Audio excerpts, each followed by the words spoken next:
her dream.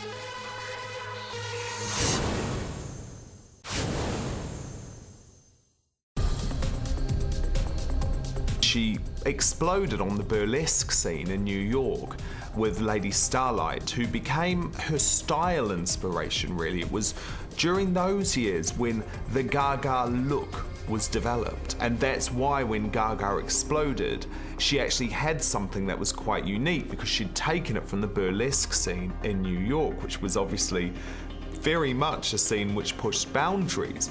Good Catholic girl like Lady Gaga was, went to a convent school, absolutely shocked her dad. He wasn't impressed one little bit that she was doing this burlesque. And we're not talking tasteful burlesque like Dita Von Teese, we're talking something a little bit more interesting, shall I say. I think it's the sort of thing that any father could potentially misunderstand, because actually he probably would have thought, what's the difference between being a stripper or being a burlesque dancer?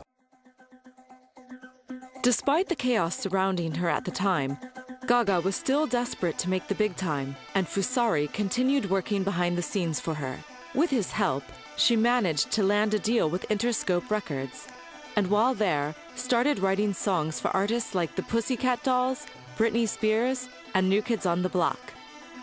It must have been a somewhat discouraging time for Gaga right around 1920, because she had been dropped by her own record label and then taken on, but as a writer, not as a performer. And she was writing hits for other people, like, you know, NSYNC, Britney Spears, the Pussycat Dolls, but she wasn't getting to kind of enjoy her own music herself. Just when it seemed Gaga might be relegated to helping other stars make their music, fate threw her a lifeline, and she was introduced to a young producer called Nadir Kayat, aka Red One. But Red One took some convincing. The next thing you know, he calls me, tells me, you know, I want you to meet this artist. I was like, okay, is she this girl artist? I was like, is she signed? It was like, no, she just got dropped. I was like, no, please, you know, I really, that's it. I told you, I don't want to. Well, like, you know what? Okay, just meet her and make a decision after. Just meet her. If you don't like her, I think she's a superstar, just meet her. If you don't think so, you don't have to work with her. So I said, you know what? I was like, okay, I'll meet her. So I met her and went to, you know, to the city and I met her. She was like, she had with glasses and hair and all that. Like, hey, Lady Gaga. Just the way she said hi to me, I was like, okay. You know, we just got in together in the studio again, and the rest is history. Once Red One had worked with her, they signed her. The buzz was starting to go around the music scene that Gaga was a force to be reckoned with. She was poised for superstardom, and being a performer, writer, and producer, she knew exactly who she wanted to work with, and that involved some of the biggest names in the business. I got a phone call that there was a young artist named Lady Gaga who was about to release her record, and she was a fan and wanted to write with me.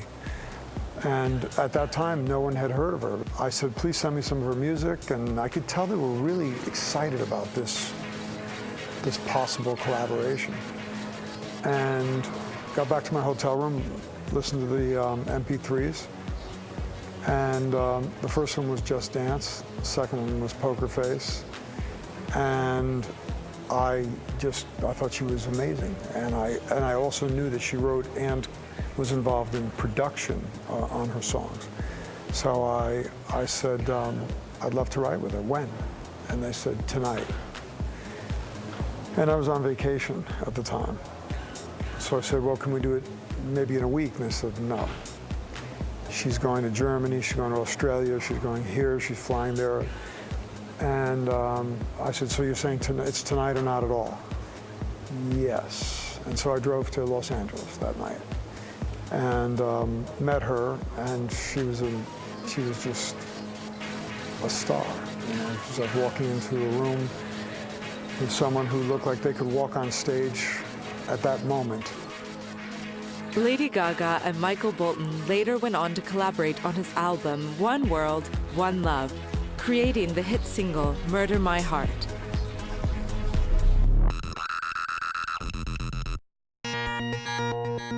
In 2008, Gaga joined forces with the Pussycat Dolls as a sensational opening act for the Doll Domination World Tour. It's Doll Domination. We're so excited. It's the biggest tour we've ever done, and it's amazing, and we worked really hard on it, so we hope you love it. And we also have amazing people opening up for us. Lady Gaga, who's just killing it all around the world. Neo, we're such big fans of him, so we just feel like we're in the best company. They make us look really good, and they're helping us to doll dominate, that's for sure. That tour was a huge deal because that went around the world. Suddenly, her popularity was growing a lot. There were lots and lots of rumours in the papers about the Pussycat Dolls all being really angry because suddenly she was huge and she was bigger than them. But she's very gracious, and one of the best things about Gaga is she will never, ever say a bad word about another artist.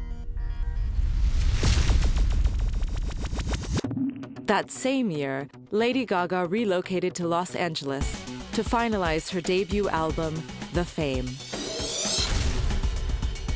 Upon its release, The Fame spawned the international chart-topping smash hits Just Dance and Poker Face. In 1 week, we did Just Dance, Poker Face, Love Game, we did boom, boom, boom, like, it was just magic. It was just clicking, and she's very inspiring, so it was easy to work with her and make those hits, you know? The album Fame was #1 in so many countries, and if it didn't get to #1, it was guaranteed to be in the top 5. Gaga really did have a meteoric rise. She went from obscurity to overnight international #1 fame with her album The Fame, ironically perhaps titled. The infusion of the pop with the glam rock influence, it was such a big, different sound. It was bringing pop back to the masses in a way that hadn't been done for a long, long while.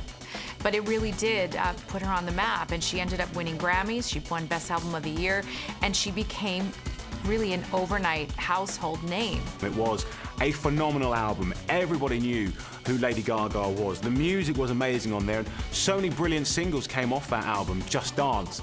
Every time I hear it now, you just think, wow, what an absolutely brilliant tune that is.